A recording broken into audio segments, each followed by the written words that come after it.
Hello guys, today we are looking at molecular formula.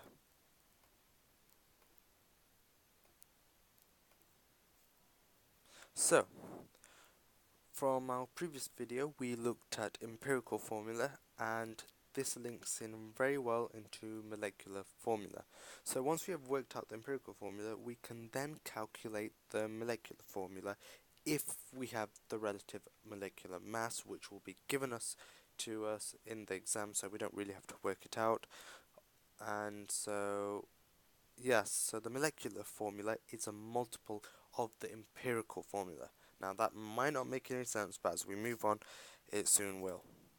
So let's have a look at an example.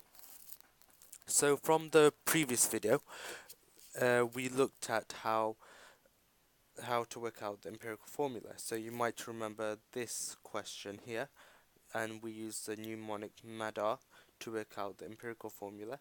From the empirical formula, so CH, which is what the ratio was, 1 to 1, from there we do this. So we work out the MR of the compound. So we look at it and there's one carbon and one hydrogen. So what we do is we do 12 plus 1, which equals 13. 12 because the mass of carbon is 12 and 1 because the mass of hydrogen is 1. And so add them together to get 13. And step number 2, we get the relative molecular mass, which is given to us, which is 78.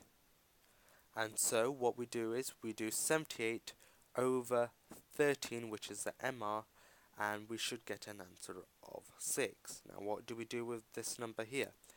So we go back to the empirical formula and we look at the ratio, and so there is one carbon, one hydrogen. So what we do is we do 6 multiplied by the amount of carbon there is and the amount of hydrogen there is. So in this case there is one carbon, so we do 6 multiplied by 1 and then 6 multiplied by 1 here as well.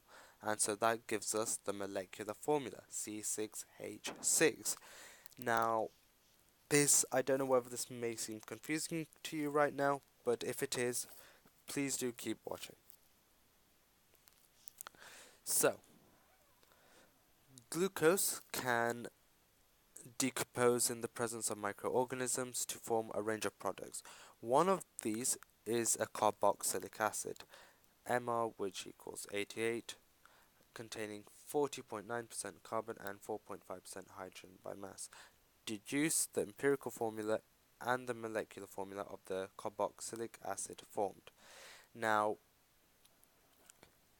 if you didn't understand the previous question, rewatch this question again until you do understand, and then move on to this question. And if you do have any problems in this calculation here, calculating the empirical formula, do watch the previous video. And if there's any problems, please do comment down below. So, I want you to pause the video and work out the molecular formula as well as the empirical formula. So you've probably done all the empirical formula, calculated that to get C3H4O3. And then to work out the molecular formula, it's the same, so it's C3H4O3. So that was the same.